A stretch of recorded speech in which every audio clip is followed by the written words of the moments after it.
तो हाथरस हादसे में अब तक 121 लोगों की जान जा चुकी है। हादसे में अब तक 28 लोग घायल हुए। भोले बाबा सत्संग के दौरान ये भगदड़ मची थी। हादसे की जांच में फिलहाल फॉरेंसिक की टीम भी आज सुबह पहुंचकर ही जांच करने के लिए पहुंची है। आज सुबह हादसे वाली जगह पर ही डॉग स्क्वाड की टीम भी पहुंची। सत्संग के आयोजकों पर 22 एफआईआर दर्ज की गई है। आरोपी बाबा की तलाश में फिलहाल पुलिस की टीम जुटी हुई है। मैनपुरी में बाबा के एक आश्रम पर पुलिस ने दबिश भी दी, लेकिन आश्रम में भी बाबा सरकार हरी नहीं मिला है। थोड़ी देर में हाथरस पहुंचेंगे सीएम योगी आदित्यनाथ। हादसे वाली जगह का जायजा लेंगे सीएम। घायलों से भी मुलाकात करेंगे और साथ ही मृतकों के परिजनों के लिए और घायलों के इलाज के लिए पहले ही सरकार की तरफ से मुआवजे का ऐलान किया गया है। तमाम जिम्मेदार अधिकारियों को यहां पर मौके पर घटनास्थल पर भेजा गया है, ये पता लगाने के लिए कि आखिर देखिए कि कहां पर लापरवाही हुई, कहां पर चूक हुई, दोषियों की संदर्भ में क्या कुछ कार्रवाई की जा सकती है। दूसरा ये कि जो घायल हुए हैं उन्हें इलाज की माकूल व्यवस्था मिल सके। बहरहाल एक बड़ा घटनाक्रम कल हुआ जब सत्संग के लिए बहुत ज्यादा भीड़ वहां पर पहुंच गई, क्योंकि एक तस्वीर भी हमारे पास में आई जब ये बता रहे हैं कि सत्संग के बाद जब बाबा यहां से निकल रहा था उसके काफिले में, तो लोगों ने उनके पीछे दौड़ लगा दी और बाबा के दर्शन करना लोग चाहते थे, उनसे मिलना चाहते थे, उन्हें छूना चाहते थे, लेकिन गाड़ी का काफिला आगे निकल गया और पीछे भगदड़ मच गई। ये देखिए तस्वीर। और इसके बाद ही बताया जा रहा है कि यहां पर भगदड़ के हालात बन गए और भीड़ आप देखिए कि न सिर्फ इस सड़क पर बल्कि पीछे की तरफ भी आपको भीड़ नजर आएगी। बड़ी संख्या में वहां पर लोग पहुंचे हुए थे, श्रद्धालु पहुंचे हुए थे सत्संग में शामिल होने के लिए।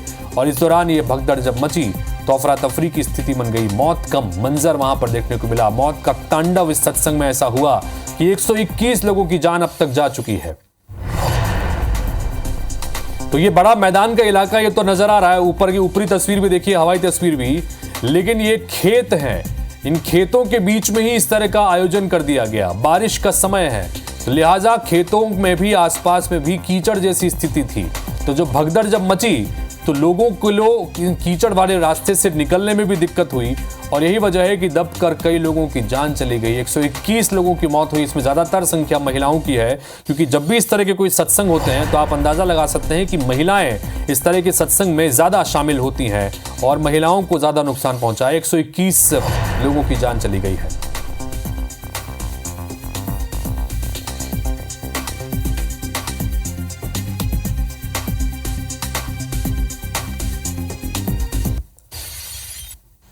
आदरणीय प्रधानमंत्री जी ने भी और आदरणीय गृह मंत्री जी ने भी इस घटना पर अपना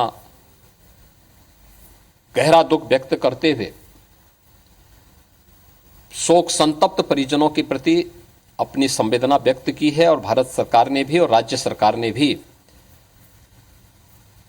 मृतक के परिजन को 2-2 लाख रुपए की और गंभीर रूप से घायल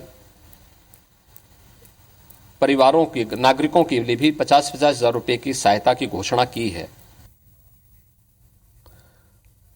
तो मंगलवार की दोपहर में यह बड़ा हादसा हुआ जहां पर हाथरस में ये सत्संग का आयोजन किया गया था। बड़ी संख्या में यहां पर श्रद्धालु पहुंचे हुए थे और इसकी परमिशन भी पहले प्रशासन से नहीं ली गई थी।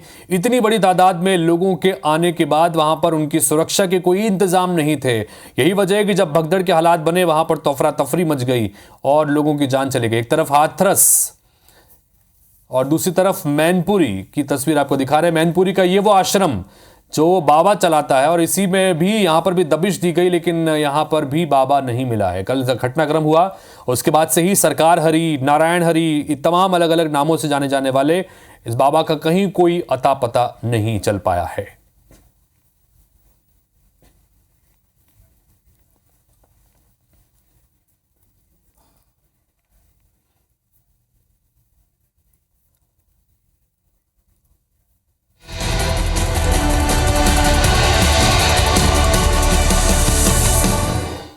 बाबा सत्संग के दौरान यहां पर यह भगदड़ मची थी। हादसे की जांच में फिलहाल फॉरेंसिक की टीम जुटी हुई है। आज सुबह हादसे वाली जगह पर डॉग स्क्वाड की टीम भी पहुंची। सत्संग के आयोजकों पर 22 एफआईआर दर्ज की गई है। एफआईआर में बाबा सूरजपाल का नाम नहीं है, यह चौंकाने वाली बात है। आरोपी बाबा की तलाश में फिलहाल पुलिस की टीम जुटी हुई है। मैनपुरी में बाबा के आश्रम में पुलिस ने दबिश भी दी है। आश्रम में बाबा सूरजपाल नहीं मिला है। थोड़ी देर में हाथरस पहुंचने वाले हैं मुख्यमंत्री योगी आदित्यनाथ। हादसे वाली जगह पर भी जाएंगे और घायलों से भी मुलाकात करेंगे मुख्यमंत्री योगी आदित्यनाथ। ठीक है सर, क्लोजिंग क्या अंतिम संस्कार एक और खबर है क्या सर? कुछ क्या लगा हुआ है? श्योपुर है, राजस्थान। ओके, बात नहीं करेंगे ऑन एयर हम आएंगे। Anchor stand by, ready, fire and out. Anchor Rajasthan के करौली में सोमवार की शाम को हुए भीषण सड़क हादसे में 9 लोगों की मौत हो गई थी। इसमें से 7 मृतक श्योपुर जिले के रहने वाले थे। 7 मृतकों के शव मंगलवार की शाम उनके गांव पहुंचे। 3 अलग अलग गांवों में 7 अर्थियां उठी और गमगीन माहौल में सभी का अंतिम संस्कार किया गया।